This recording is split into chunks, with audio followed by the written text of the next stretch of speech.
When she says to get lost in the Medina, you will get lost. You have no choice. It is literally like walking through a maze.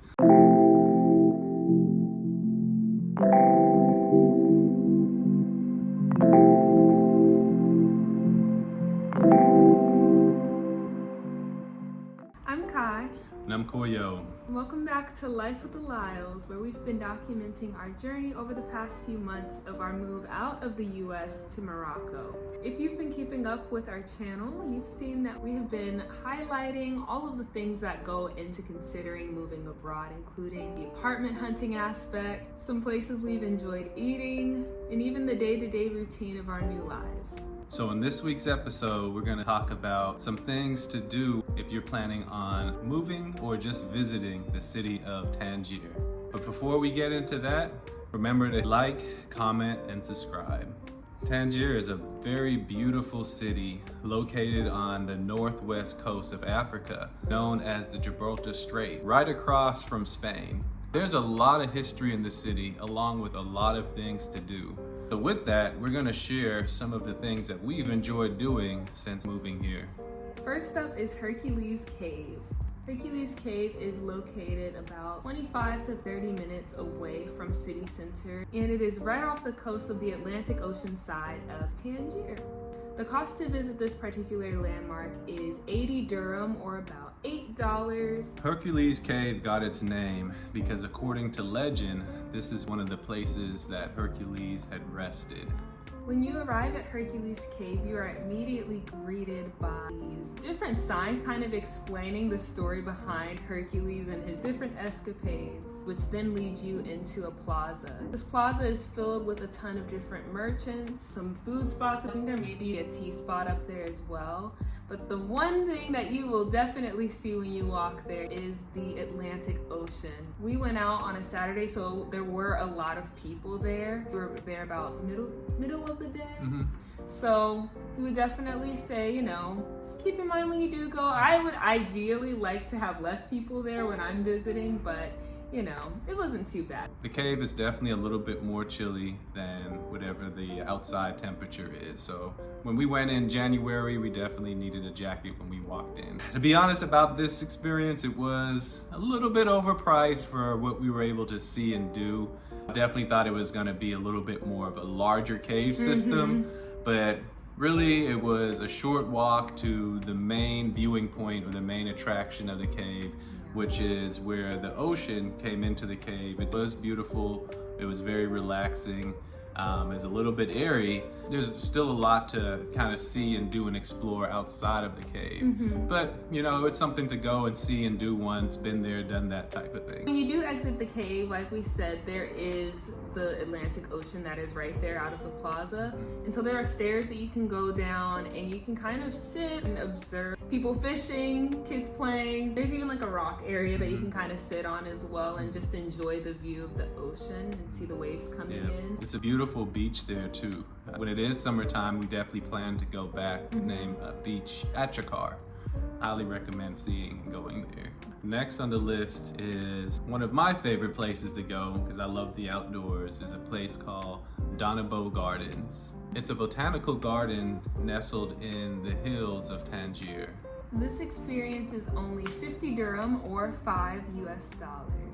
What did you think of Donabo Gardens? I thought it was stunning. When you walk in, like the fragrance of all of the different plants and herbs is just absolutely delicious smelling. There's a lot of mint there, so you will smell a lot of mint, different variations of it.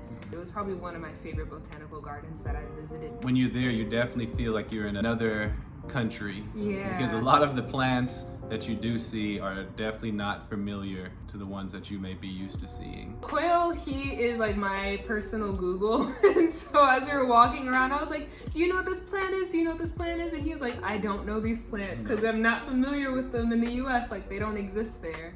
So it was kind of interesting, like seeing him being stumped on what these different plants and variations of herbs were, because he had never seen them before. And they just were were so different, very beautiful, very calming garden to walk in as well. And one of the parts of the experience was there was a beautiful cafe that overlooks the ocean, sitting right at the edge of the garden, to where after you walk around, you can, if you're hungry, you can get a meal, or if you just want to enjoy a nice tea while you're surrounded by all these beautiful plants. Next up on the list of the things we enjoyed is a place called Chateau de Manard.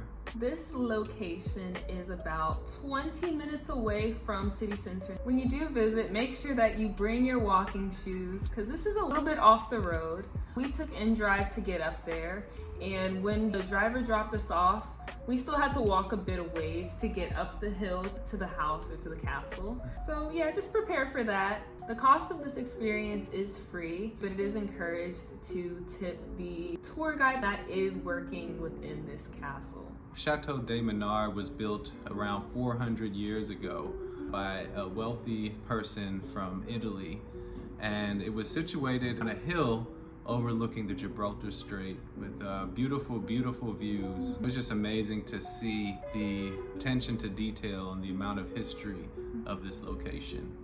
The thing we highly recommend the most that you do if you visit any major city in Morocco, particularly Tangier, is to get lost in the Medina, or otherwise known as the Kasbah. When she says to get lost in the Medina, you will get lost. You have no choice. It is literally like walking through a maze, but it's awesome to where you almost get lost in feeling like you're in another day and time altogether. When you see all of the different sights of the merchants, smells of the herbs and spices while you're walking around, being able to immerse yourself in a completely different culture. Unique to Tangier is the Kasbah that's connected to the Medina. Kasbah is another name for castle. The Medina itself is just an old city. It's the oldest part of Tangier and of any major city that you visit while in Morocco. In particular for Tangier, this entire area is very white. There's a lot of riads located within the Medina, so there's a high probability that you will probably stay in the Medina when you first visit Tangier like we did. They have a variety of different restaurants, especially rooftop restaurants in that particular area. And there's also a ton of museums that you can check out as well that are located in this area. But again, you will get lost. The roads are windy, there's a lot happening, a lot of merchants, a lot of different things that you can buy, some souvenirs for your family if they're looking for something new, some clothing, whatever it may be. It's all located here in the Medina, so definitely recommend that you check this area out. One thing I recommend is just to go visit the different parks in Tangier. Walking around Tangier, you can definitely see that they prioritize the different parks in the city, and it's a very beautiful, lush, and green city. The one that we visited was a park called Villa Harris. Villa Harris is located in Malabata, and it's such a lush and green place. It stood out to us when we were heading to the castle. We were like, we have to visit whatever is under all that greenery. And so we came back a few days later and we saw that it was a park, and it was filled with so many families and a ton of kids. It was actually great to see that, because in the US, our parks are pretty much empty. Here, there were kids playing everywhere. There were people that were just relaxing. They were having a picnic with friends. Some people were just sleeping. And it was very, very relaxing to be in that environment. We even finished up the walk in the park by getting some tea in a restaurant called Cappuccino that overlooks the park, which was a very beautiful scene to have while drinking some mint tea. Next up are the beaches and the Marina of Tangier. Being a coastal city, Tangier has some beautiful beaches that you have to go and visit. Also, one unique thing about Tangier is the northern side of the city is on the Gibraltar Strait, which is where the Mediterranean Sea meets the Atlantic Ocean. On the western side of Tangier is the Atlantic Ocean, and they are two very different experiences when you go and visit those beaches. We started by seeing the Marina, which is right across the street from the Medina and the Kasbah. So you're able to kind of walk up, see some restaurants, and then there's also just a ton of people fishing. There's some boats out there. It's a nice area. We would typically walk around there when we first moved here.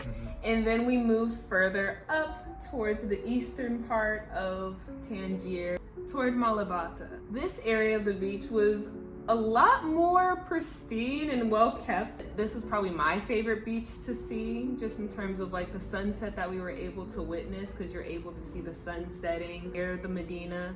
And so it just made for a very scenic area. So yeah, we highly recommend you guys visit any of these beaches. There's a wonderful boardwalk that is there, so you can pretty much run, jog, walk, stroll around the entire coast if you want to. If you're a shopaholic, then there are some areas for you to visit in Tangier as well. First being the Tangier City Center Mall. This is located near the train station, and it is a stunning mall. I was not expecting it to be as luxurious as it was. It's a very well kept mall, a lot of visitors. It's right beneath the Hilton Hotel as well. So it's convenient if you do stay in that area. One thing about the shopping too is people here got a lot of style. I will give that to them. Yes. Yeah, every store that we were walking past, we're like, oh, I would go in there. I could get something there. In the US, I don't feel that way when I'm shopping. I feel like for the most part, I'm like, I'm struggling to see which stores I even want to visit. But all of them, I'm like, oh, I could see myself wearing that. Or I could see Koyo getting a suit like that. So yeah, they have exquisite taste here. Another shopping area within Tangier is on Avenue Mohammad 5. When we first moved to Morocco, we lived on that road. Again, it's a very long road, but there was a particular area where you were able to shop. There were just stores for days that lined the sides, and you were able to just kind of pop in, grab a couple things, and leave. It was very, very convenient. So we recommend visiting any of those stores. I also feel the quality of the clothing here was a little bit better than we're used to. Agreed. Even this dress that I'm wearing right now, I bought out here, and it's like nice fabric. I don't feel like there's gonna be a ton of holes in my clothes if I'm wearing it 3 years from now. Yeah, I definitely think that the clothing quality is a lot better than what we get in the US. Yeah. And it's affordable too. I think I got this dress for like $5 or something, maybe even less. So we definitely recommend shopping on Avenue Mohammad 5. There's a ton of other stores all over this city, but that was a place that we saw that had a ton of options for. So that concludes this list of things to do in Tangier. This is just part one. We're going to come back and do a few other things that you can do in Tangier. So be on the lookout for that part 2 video. If you like this week's episode, make sure that you subscribe, like, and turn on the notification bell so that you're notified when our videos come out every Monday. If you've been to Tangier and visited somewhere that you love that we didn't add to this list, please add in the comment section so we can check it out later and we can include that in our next video. That's all, folks. Peace.